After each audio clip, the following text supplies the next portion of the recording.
대한 이야기가 굉장히 장황하게 설명이 되고 있습니다. 솔로몬에 대한 이야기, 또 여로보암에 대한 이야기, 그 여로보암과 르호보암에 대한 이야기, 또 아합에 대한 이야기, 이러한 이야기가 굉장히 열왕기상에 자세하게 나오는 이유는 이 열왕기상을 쓰는 기자가 역사를 통해서 이스라엘 왕국이 왜 멸망하게 되었는지를 우리에게 보여주는 것입니다. 역대 여러 왕들이 있지만 그 왕들을 골고루 설명하지 않습니다. 재위 기간에 따라서 오래 다스렸다고 해서 더 많이 서술한 것이 아니라 그 왕들의 치적이 하나님 앞에 어떠한 의미가 있었는지에 따라서 역사 기록의 분량이 달라진다는 것입니다. 아합에 대한 기록이 이렇게 많은 이유도 아합이 하나님 앞에 악한 왕이었기 때문에 우리가 이렇게 망하고 나라가 바벨론의 포로로 끌려갈 수밖에 없다는 사실을 기록하고 있는 것입니다. 열왕기상의 기록은 바벨론 포로로 끌려간 이후에 어떤 기록자에 의해서 기록이 된 것이죠. 왕궁 근처에 나봇의 포도원이 있었습니다. 아합은 그 포도원을 원했습니다. 자기의 채소밭으로 삼기를 원했던 것이죠. 그런데 나봇이 주려 하지 않자 결국 이세벨의 음모로 나봇은 죽게 된다는 이야기가 21장의 이야기입니다. 아합은 비록 악한 왕이었지만 그 왕으로서 백성의 포도원을 무력으로 빼앗을 수는 없었습니다. 그래서 아합은 매매를 하고자 했습니다. 오히려 아합의 포도원보다 더 좋은 포도원을 주려고 했고, 만약에 나봇이 원하기만 한다면 돈으로도 얼마든지 주겠다고 제안을 했습니다. 비록 아합이 어리석기는 했지만 막대 먹은 그런 폭군은 아니라는 것입니다. 아합은 나름대로 이성적으로 판단했고 원하는 것을 얻기 위해서 나봇과 흥정을 하려고 했던 것입니다. 그런데 아합이 뜻대로 되지 않자 그는 침상에 누워서 얼굴을 돌리고 식사를 안 하게 되었다고 합니다. 그것은 왕으로서 할 수 있는 처신이 아닌 것이죠. 그는 얼마나 속 좁은 인간인지 그렇게 그 포도원 하나를 얻지 못해서 왕으로서 해야 할 도리를 다 안 하고 그런 모습을 보이고 있는 것입니다. 일국의 왕이 그 사리사욕에 눈이 멀어서 정사를 팽개치고 누워만 있다는 이것이 말이 안 되는 일입니다. 그는 어리석은 사람이었고 속이 좁았고 또 집착이 강한 사람이라고 할 수가 있습니다. 다만 그렇게 악한 사람이었던 것 같지는 않습니다. 처음부터 그냥 타고난 악인은 아니라는 것입니다. 그런데 그런 사람이 배우자를 잘못 만난 것이죠. 그런 사람이 배우자를 잘못 만나게 됐을 때 사람이 얼마나 악해질 수 있는지를 우리는 성경에서 보게 됩니다. 그러므로 좋은 배우자를 만난다는 것은 참으로 중요한 일입니다. 그래서 잠언에서는 집과 재물은 조상에게서 상속하거니와 슬기로운 아내는 여호와께로서 말미암는다고 말하고 있습니다. 하나님께서는 아담에게 온 세상을 맡기셨지만 하와에게는 아담 한 사람을 맡기셨습니다. 그래서 옛날에 나왔던 광고 문구에도 보면 남자는 여자하기 나름이라는 말도 있지 않습니까? 다 맞는 거는 아니겠지만 상당히 일리가 있는 말이라고 생각이 됩니다. 또 역사는 밤에 이루어진다는 말도 있습니다. 이것이 한 가정에서 아내의 역할이 얼마나 중요한가를 우리에게 보여주는 것입니다. 특별히 이 아합 같은 사람, 이 아합은 귀가 굉장히 얇은 사람입니다. 아내가 뭐라고 말을 하면 그 말을 듣고, 또 신하들이 뭐라고 말을 하면 신하들의 말도 듣고, 선지자가 뭐라고 말을 하면 또 선지자들의 말을 듣고, 줏대 없는 사람이죠. 귀가 얇아가지고 주변에서 뭐라고 이야기를 하든지 그런가? 그러면서 그 말을 따라가는 사람입니다. 이런 사람에게는 특별히 아내의 역할이 굉장히 중요합니다. 이 좋은 아내가 있어서 옆에서 조언자 역할을 해주고 지혜자의 역할을 해줘야 되는데 이렇게 귀가 얇은 사람이 이세벨 같은 아내를 만났으니 그 나라는 이제 끝장이라고 볼 수가 있는 것이죠. 아담도 하와의 유혹을 받아서 선악과를 따먹게 되지 않았습니까?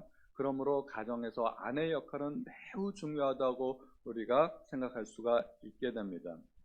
아합이 왜 바알을 섬기게 되었을까요?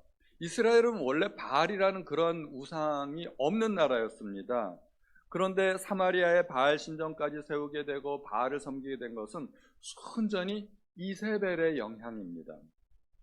이세벨의 아버지 이름이 엣바알입니다. 엣바알, 바알과 함께한 자라는 뜻이고 원래는 바알의 제사장이었죠. 이름까지 바알이라는 이름이 들어갈 정도니 그 얼마나 바알을 잘 섬기는 사람이었겠습니까? 아합의 아버지였던 오므리는 해상 경제대국이었던 시돈과 정치적인 동맹을 맺기 위해 자기 아들 아합과 시돈의 공주였던 이세벨을 결혼시키게 됩니다.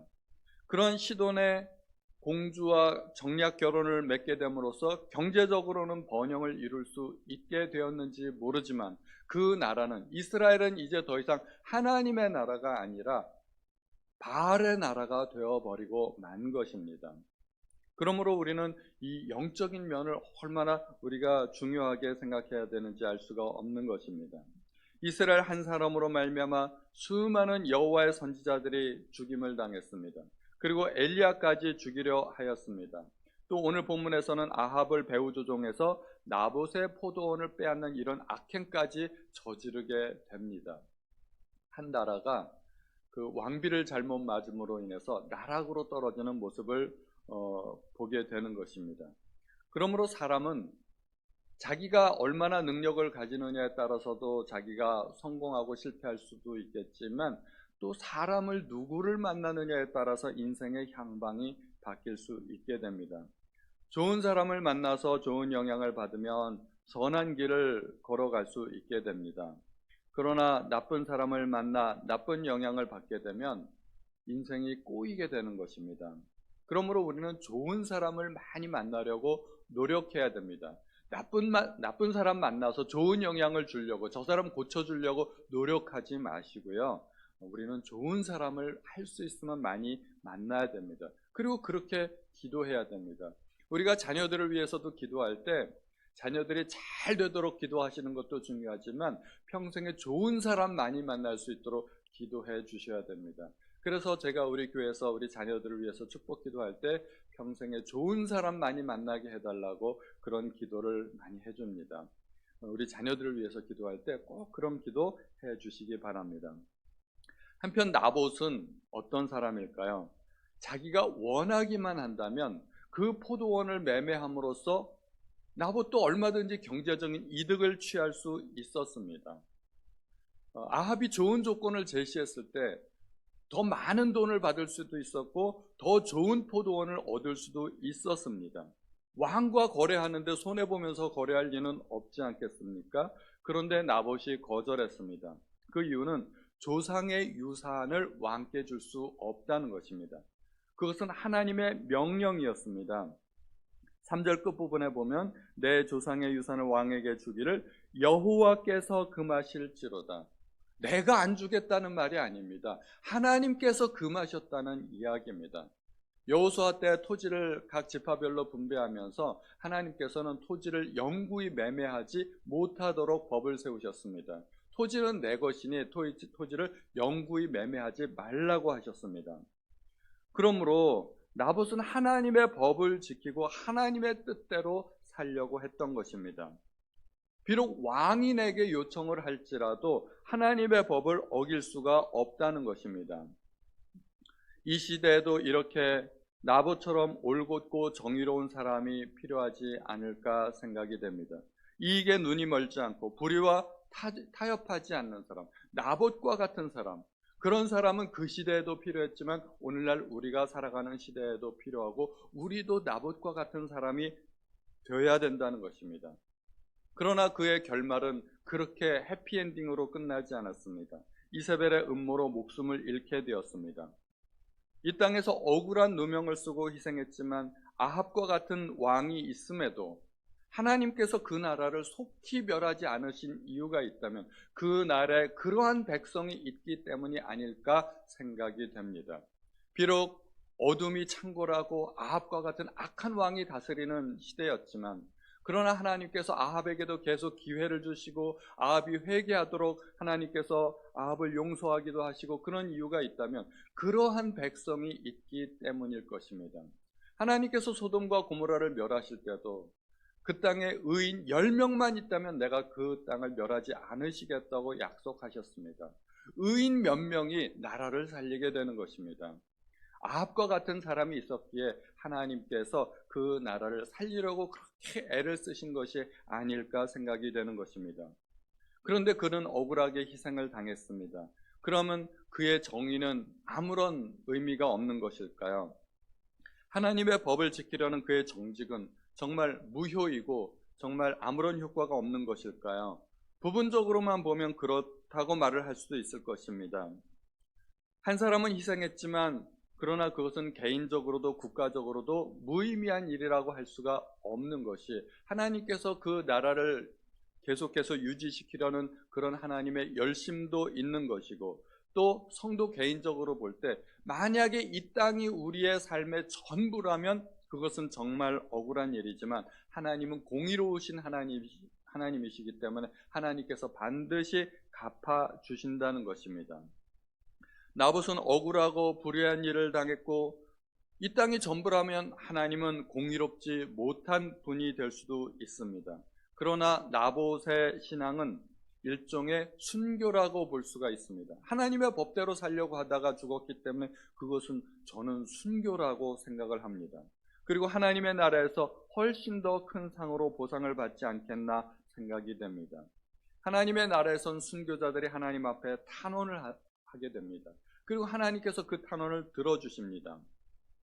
요한계시록 말씀에 보면 다섯째 인을 떼실 때 내가 보니 하나님의 말씀과 그들이 가진 증거로 말미암아 죽임을 당한 영혼들이 제단 아래에 있어 큰 소리로 불러 이르되 거룩하고 참되신 대주제여 땅에 거하는 자들을 심판하여 우리 피를 갚아주지 아니하시기를 어느 때까지 하시려 하나이까 하고 하나님 앞에 탄원하는 모습을 보입니다.